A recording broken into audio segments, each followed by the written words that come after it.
स्वागत है आप सभी का फिर से एक नई वीडियो में। दोस्तों बात करेंगे शिक्षक नियुक्ति के ऊपर। बिहार में जो शिक्षकों की नियुक्ति होगी नए सिरे से, उसके लिए जैसे ही 10 अप्रैल को आपकी नियमावली रिलीज की गई, उसके साथ ही नियमावली रिलीज होते ही शिक्षक नियुक्ति की प्रक्रिया तेज कर दी गई है। ऐसे में रिक्तियों को लेके जो पहले रिक्तियों की चर्चा चलती थी, उन रिक्तियों में काफी इजाफा यानी कि काफी वृद्धि होने वाली है।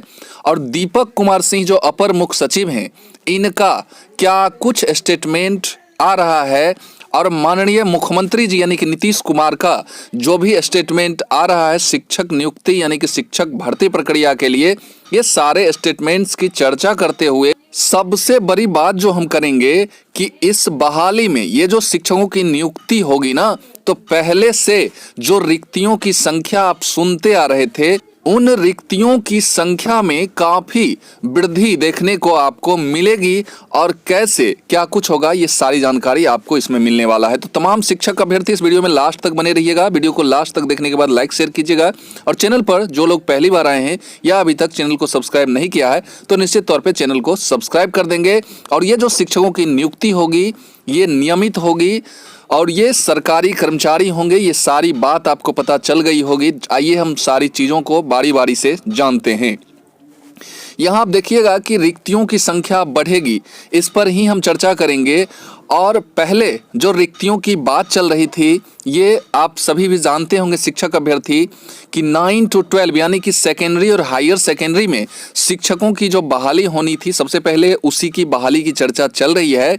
तो इसमें जो हायर सेकेंडरी की हम बात करेंगे यानी कि +2 विद्यालयों में आपको 89,734 यानी कि यूँ कहें कि 90,000 समथिंग शिक्षकों की बहाली सिर्फ और सिर्फ +2 स्कूलों में होनी है, यानी कि उच्चतर माध्यमिक में।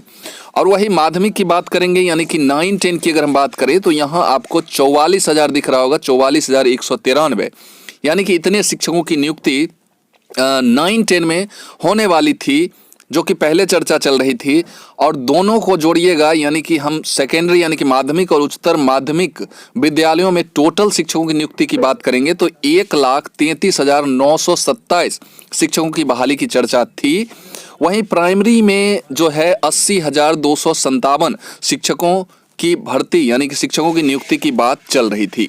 लेकिन जैसे ही नई नियमावली आई है और इसके तहत बताया जा रहा है कि नई नियमावली आते ही जो DEO हैं यानी कि जिला शिक्षा पदाधिकारी जो हैं, उन्हें लेटर भेज दिया गया है कि आप रिक्तियों का आकलन करके जल्द से जल्द, और ये रिक्तियों का जो कैलकुलेशन होगा ना, ये मार्च 2023 तक, यानी कि ये जो आप आंकड़ा जो पीछे देख रहे थे, ये मार्च 2022 तक का ही आंकड़ा था या उससे पहले का ही आंकड़ा ये आपको दिखाया जा रहा था कि इतने शिक्षकों की। वैसे अगर इस आंकड़े की ये प्राइमरी में बात कीजिएगा तो ये आंकड़ा भी कह सकते हैं कि 1,27,000 के करीब, 1,29,000 के करीब जो है सो ये भी आंकड़ा कैलकुलेट होके विभिन्न जगहों से गया था। लेकिन पता नहीं सरकार उसके बाद जो है सो 80,000 जपने लगी थी।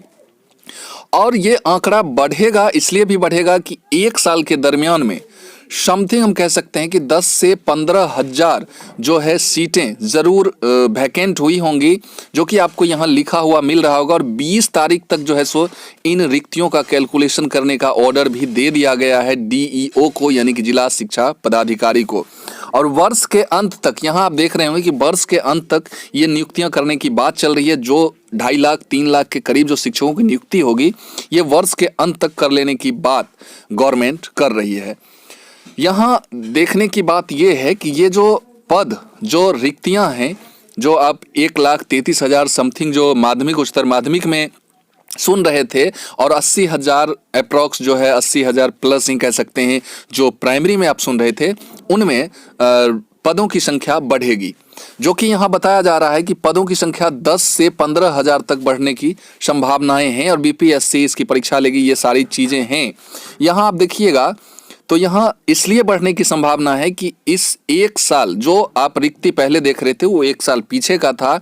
और इन 1 वर्षों के दरमियान में रिक्तियाँ ज़रूर बढ़ी होंगी। कुछ लोग हो सकता है कि उनका दुर्घटना हो गया हो, कुछ लोग रिटायर कर गए होंगे, कुछ लोग रिजाइन देख के दूसरी नौकरी में चले गए होंगे इस 1 वर्ष के दौरान, तो ये सारे सीटें जो वैकेंट हुई है वो फिर से कैलकुलेट होगी और वो भी संख्याएं जो है सो इन रिक्तियों में जुटेगी। और इसलिए कहा जाता है कि माध्यमिक उच्चतर माध्यमिक में 10 से 15,000 सीट अगर बढ़ जाएगी तो ये जो आंकड़ा है ना, ये आंकड़ा आपका 1.5 लाख प्लस पे चला जाएगा। यानी कि 1,50,000 प्लस जो है सिर्फ और सिर्फ आपको माध्यमिक और उच्चतर माध्यमिक में देखने को मिलेंगे। और वही प्राइमरी में जो 80,257 सीटों की बात चल रही थी वो भी बढ़ेंगी, क्योंकि 1 साल के दरमियान उसमें भी जो है इजाफा हुआ रिक्तियों में। और ये बढ़ के एक कह सकते हैं कि मोटा मोटी अंदाज लगाया जाता है कि 1 लाख प्लस रिक्तियां जो हैं आपको सिर्फ प्राइमरी में देखने को मिलेगी। लेकिन ये हो जाए तभी हम इसको कहेंगे कि हाँ हुआ। ये सरकार है, ये कब क्या करेगी ये पता नहीं।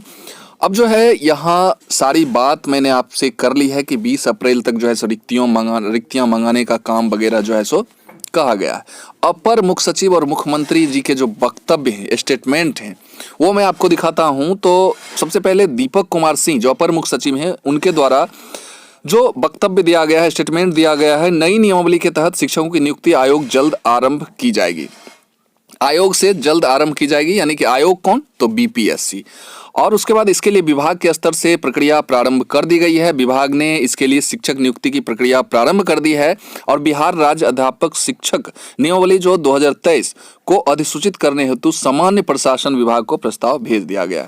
अब सामान्य प्रशासन विभाग के पास प्रस्ताव गई है और सामान्य प्रशासन विभाग के द्वारा बीपीएससी को इन्फॉर्म किया जाएगा कि आपको परीक्षा लेनी है और फिर बीपीएससी उसको मंजूरी देगी और आपकी जो सारी प्रक्रियाएं हैं वो स्टार्ट हो जाएगी। इसी के ऊपर जो है माननीय नीतीश कुमार जो कि मुख्यमंत्री हैं, उनके द्वारा जो स्टेटमेंट दिया गया है उसमें कहा गया है कि शिक्षकों की अब नियमित नियुक्ति होगी। पहले जो नियोजित वगैरह जो होते थे ना, पंचायत शिक्षक या शिक्षा मित्र वगैरह करके, तो इनकी जो नियुक्तियां होंगी वो नियमित होंगी और ये सरकारी कर्मचारी कहलाएंगे, यानी कि राज्यकर्मी कहलाएंगे।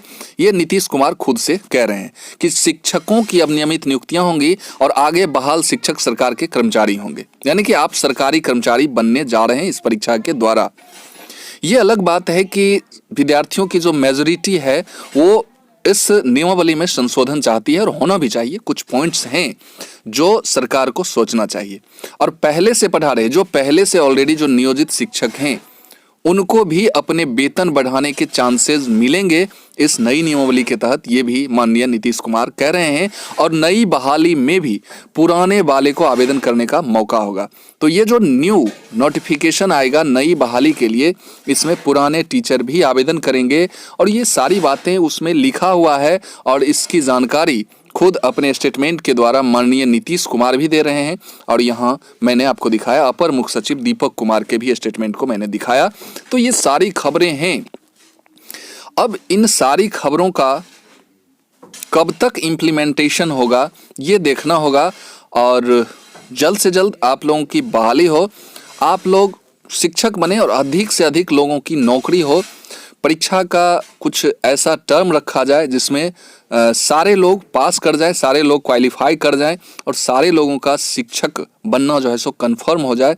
और या तो सरकार पहले इन लोगों को जो नए अभ्यर्थी हैं उन्हें नियोजित कर ले और फिर एक सिरे से सारे लोग एक जैसे हो जाएंगे, जो पुराने बहाल हैं वो भी और ये नए अभ्यर्थी भी जाके नियोजित शिक्षक कम से कम पहले बन जाएंगे।